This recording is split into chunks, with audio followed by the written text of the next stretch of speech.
Pura-pura lumpuh. Episode 64. Pencemaran nama baik. Karya Viaraya.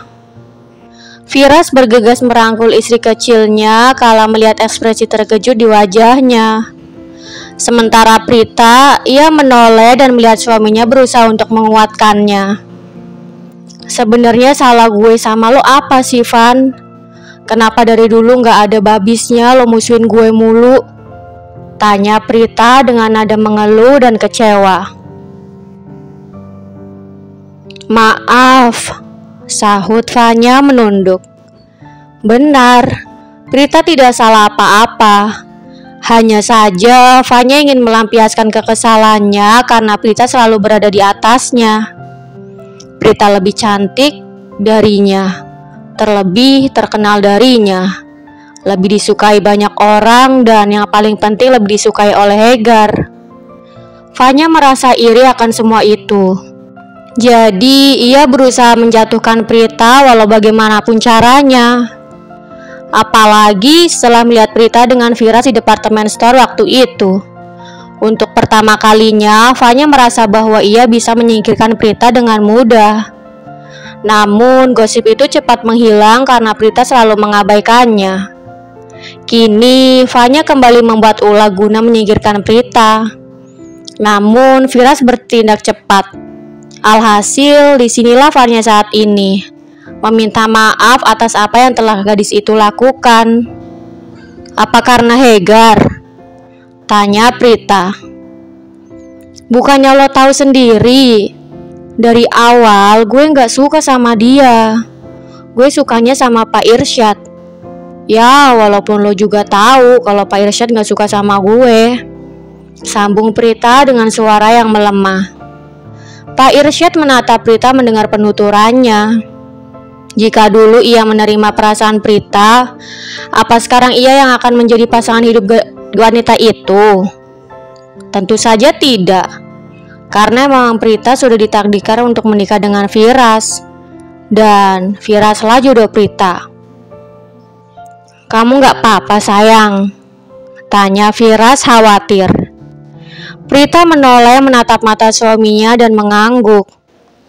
Jujur, ia tidak baik-baik saja. Ia bertanya kenapa ada orang yang begitu membencinya. Apa salahnya? Maaf tak, dari awal emang gue yang salah. Gue iri sama lo karena lo selalu berada di atas gue. Semua orang suka sama lo, semua orang peduli sama lo termasuk Hegar. Balas Vanya mengangkat kepalanya menatap Prita. Ya ampun Vanya, gue gak habis pikir sama lo. Emang lo mau disukai mereka? Kalau gue sih enggak. Di saat gue digosipin yang jelek-jelek, mereka malah ikut ngehujat gue. Tapi sekarang giliran kenyataannya terkuak, mereka balik muji-muji gue. Mending gak usah ada yang suka sekalian sama gue, kata Prita sambil bergidik ngeri. Mereka itu seperti ombak yang terombang-ambing di tengah lautan. Mereka selalu pergi mengikuti arus. Tidak seperti danau yang airnya tenang. Apapun yang terjadi, mereka akan tetap mendukung.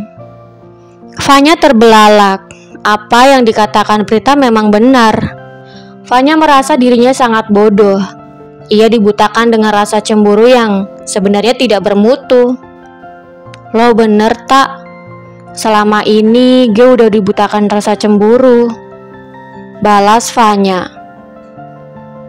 Ya udah, sekarang gue maafin lo, tapi dengan satu syarat, kata Prita. Wanita yang satu ini memang hobi meminta syarat. Ia ingin Vanya berjanji agar tidak mengulangi perbuatannya lagi, karena perbuatan kejinya merugikan orang lain dan juga dirinya sendiri. Apa syaratnya? Tanya Vanya bersemangat.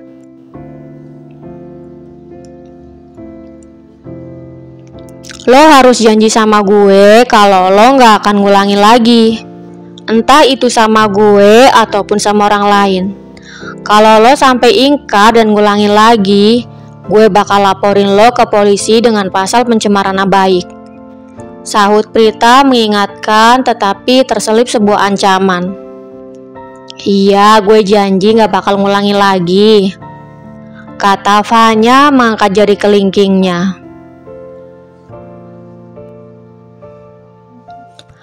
Sini, kata Prita bangkit dan merentangkan kedua tangannya seraya meminta Vanya agar masuk ke dalam pelukannya.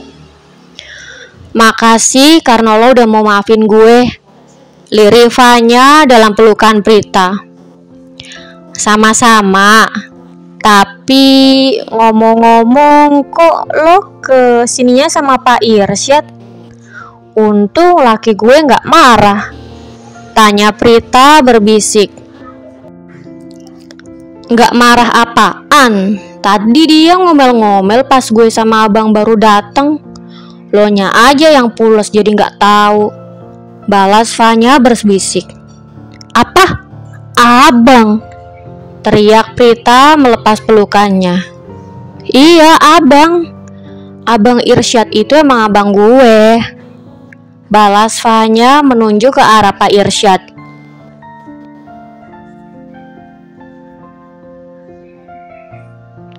Firas ikut terkejut mengetahui bahwa Vanya dan Irsyad sepasang kakak beradik. Ia berpikir bahwa keduanya pandai sekali menyakiti hati Prita.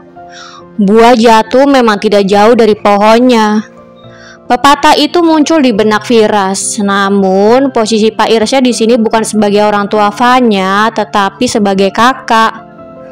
Lantas pepatah apa yang cocok untuk menggambarkan keduanya? Sementara Prita melirik ke arah Pak Irsyad dengan senyum yang dipaksakan. Wanita itu juga menoleh ke arah suaminya dengan senyuman yang sama. Setelah kepergian Pak Irsyad dan Vanya, Prita masuk ke kamar diikuti suaminya. Cie, yang habis ketemu, ledek Firas. Ia berpura-pura seolah ia baik-baik saja.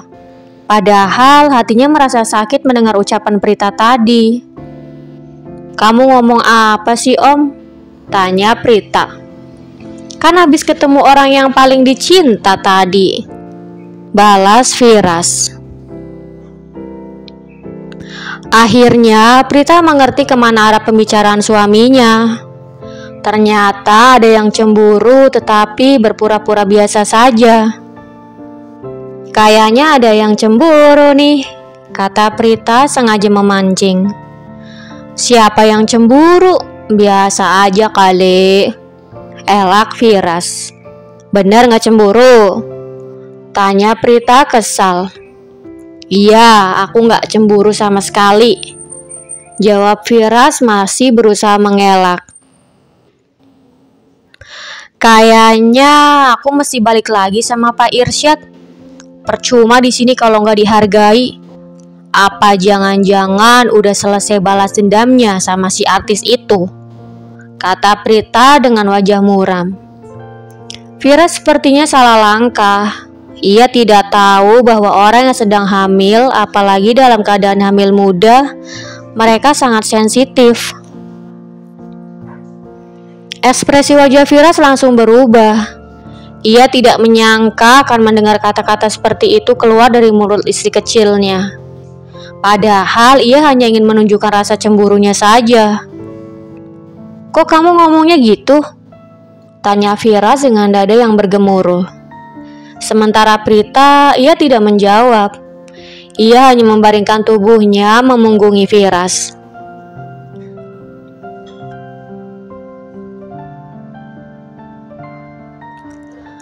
Jawab aku, apa emang sebenarnya kamu ada niatan mau balik sama dia? Dan jangan bawa-bawa wanita itu. Aku udah gak ada hubungan apa-apa lagi sama dia, kata Firas meninggikan suaranya. Ia bangkit berjalan mondar-mandir tanpa memperhatikan Prita. Bukannya lo tahu sendiri, dari awal gue gak suka sama dia. Gue sukanya sama Pak Irsyad. Ya, walaupun lo juga tahu kalau Pak Irsyad gak suka sama gue, sambung Firas mengulang kata-kata Prita tadi. Ada apa dengan Firas? Dia yang memulai, kenapa justru dia yang menyudutkan Prita? Cemburu memang mampu menghilangkan akal sehatnya. Udah Om, cukup, lirih Prita. Kenapa? Aku bener kan? Tanya Firas tersenyum sinis. Lebih baik Om Firas keluar kalau masih gak mau berhenti, usir Prita. Jadi kamu ngusir aku dari kamar aku sendiri, hah? Bentak Firas. Untuk pertama kalinya Firas membentak Prita. Dan untuk pertama kalinya juga bagi Prita merasakan sakit atas apa yang Firas lakukan. Dulu pernah, tetapi itu karena kesalahannya sendiri dan tidak dengan sekarang. Baiklah, biar aku aja yang keluar dari sini. Lirih Prita bangkit berdiri. Ia berjalan menunduk melewati suaminya. Namun sebelum ia sempat meraih gagang pintu, Firas sudah mencekal tangannya. Bersambung. Jangan lupa untuk like, komen, share, subscribe, dan tekan tombol lonceng untuk mendapatkan notifikasi episode selanjutnya. Terima kasih.